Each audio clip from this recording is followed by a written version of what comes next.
Swift is set to kick off 5 sold-out concerts.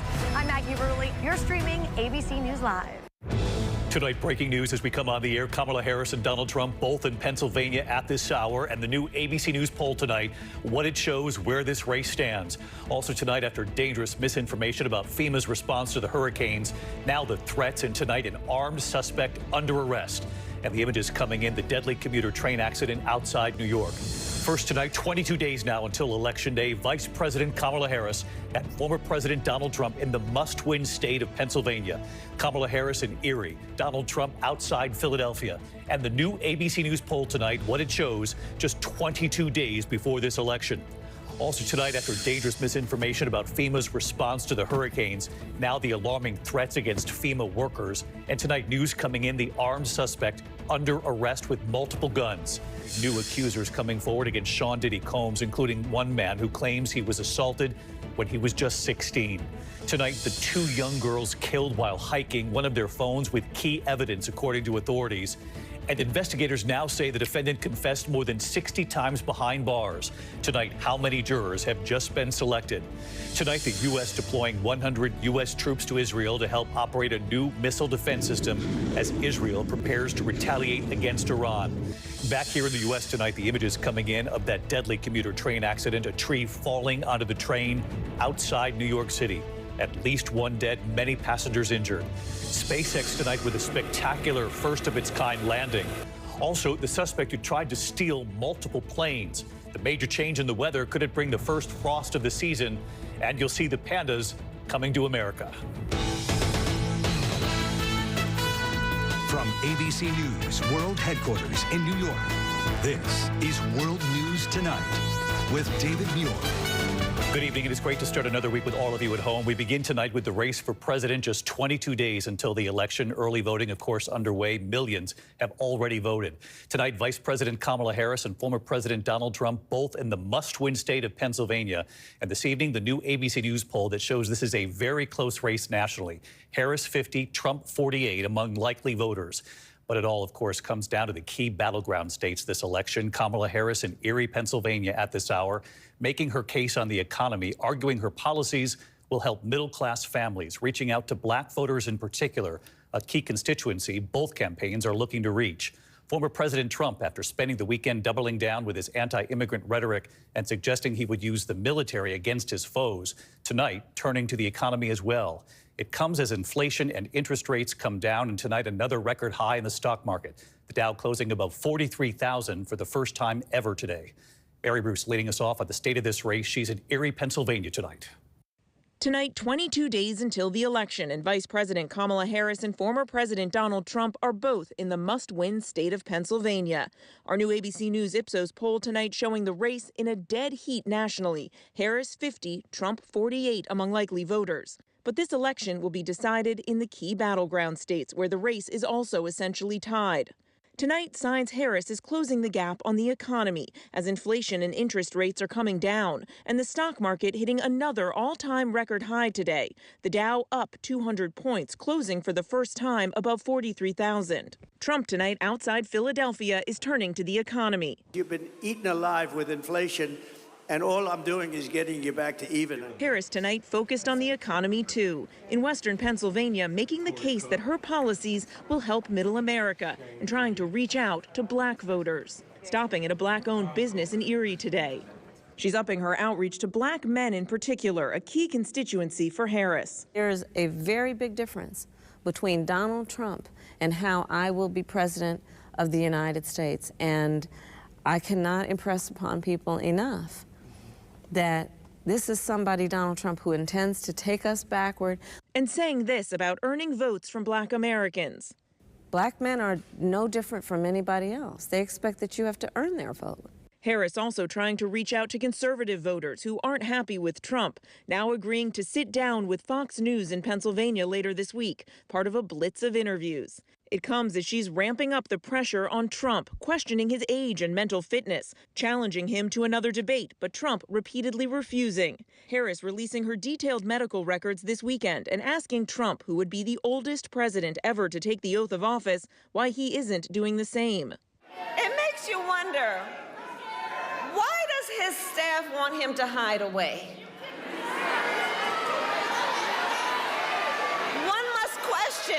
One must question, are they afraid that people will see that he is too weak and unstable?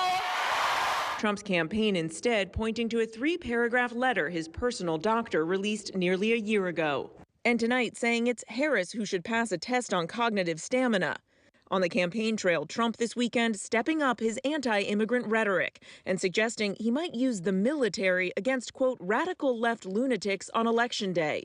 I think the bigger problem are the people from within. We have some very bad people. We have some sick people, radical left lunatics.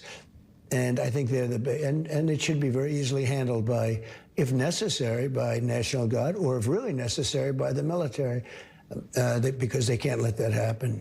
Harris tonight responding. He's talking about that he considers anyone who doesn't support him or who will not bend to his will an enemy of our country. It's a serious issue. He is saying that he would use the military to go after them.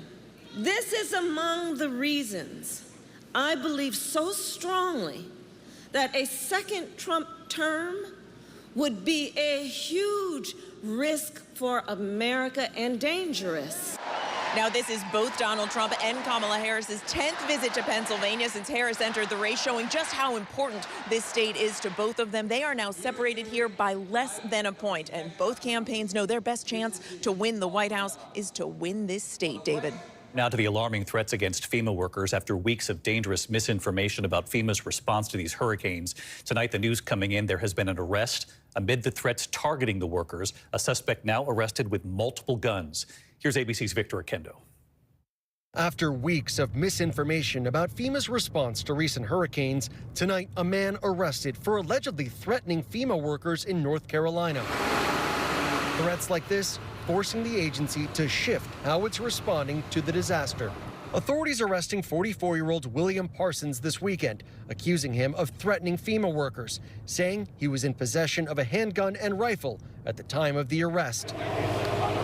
After multiple threats, FEMA temporarily relocated workers to secured centers and paused door-to-door visits in communities decimated by Hurricane Helene.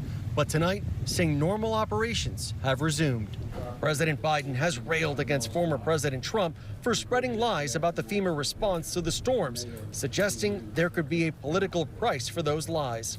I think those who have been spreading these lies to try to undermine the opposition are going to pay a price for it. And here in Florida tonight, authorities warning residents about the dangers that could be lurking in the floodwaters, including alligators and snakes. A family finding this gator in their garage. Power outages, long gas lines, and lingering flooding hampering the response to Hurricane Milton. This is what the Silver Oaks neighborhood in Zephyr Hills, Florida looks like 5 days after Milton hit. It is under waist-deep water. Residents tell me some 50 homes have been impacted. That family there, they're removing what they can from their flooded home, and this water hasn't receded at all. The Curtis family now salvaging their prized possessions from their dream home by boat. What has this been like for you? Just devastating. Devastating. Looking back at your home. Yeah. Devastating. So trying to salvage what we can. Cherished memories from years ago. Our entire life. And David, tonight crews like this one are racing to restore power to the region. Most utility companies hoping to have everyone back online by the end of the week. David? Victor Akendo and the team staying on these hurricanes in the aftermath. Victor, thank you. Several new accusers coming forward against Sean Diddy Combs, filing civil lawsuits now, including one man claiming he was assaulted by Combs when he was just 16. Combs has denied any wrongdoing for weeks now. Here's our senior investigative correspondent, Aaron Katursky. Tonight, disturbing new claims against hip-hop mogul Sean Combs. In new civil lawsuits, he's now accused of sexually assaulting 6 more people, including a man who says he was 16 at the time of the alleged assault. People have inundated our office with reports of times that they were with P. Diddy. It's been extraordinary, just the sheer numbers of people that have reported. The new civil lawsuits, all filed by anonymous accusers, allege attacks between 1995 and 2021, including at a department store stockroom, inside an event space bathroom, and at Combs' famous white parties in the Hamptons, where a then 16-year-old looking to break into the music industry says Combs took this picture with him in 1998 before things took an unexpected turn for the worst. Combs allegedly demanded that he needed to drop his pants and then molested him, asking, "Don't you want to break into the business?" Lawyers for Combs did not immediately respond, but have previously said he cannot address every meritless allegation in what has become a reckless media circus. Combs now faces at least 18 civil lawsuits alleging sexual assault and has pleaded not guilty to criminal charges, including sex trafficking and racketeering conspiracy. The plaintiff's attorneys tell us, David, these are the first of what could be scores of lawsuits alleging abhorrent conduct that they say is shockingly typical of Sean Combs. David? Aaron Katursky in New York. Thanks, Aaron. Tonight, we have just learned several jurors have now been seated in a case that horrified this nation, the murders of 2 young girls hiking in Indiana. Tonight, investigators say prison recordings show the suspect, soon facing trial, confessed more than 60 times while behind bars. Here's Alex Perez. Tonight, nearly 8 years after the horrific murders of 2 girls rocked the small town of Delphi, Indiana, and made national headlines, the man accused of killing them is finally facing trial. Jury selection now underway. Police say Richard Allen made more than 60 jailhouse confessions to killing 13-year-old Abby Williams and 14-year-old Libby German as they hiked this trail. And evidence from Libby's own phone is expected to play a critical role at trial. Prosecutors say the 8th grader recorded video of the suspect moments before the murders, along with this chilling audio. Police always suspected the killer lived in the community. We believe you are hiding in plain sight. But it took nearly 6 years for a break in the case, police linking a bullet from the crime scene to Allen's gun. The married father was a member of the community and worked at the Delphi CVS. This photo from a local bar shows Allen standing in front of the wanted poster. I had so much faith that our detectives would keep working on this until they got our answers and justice for the girls. And until the conviction is here, I'll still remain that way too.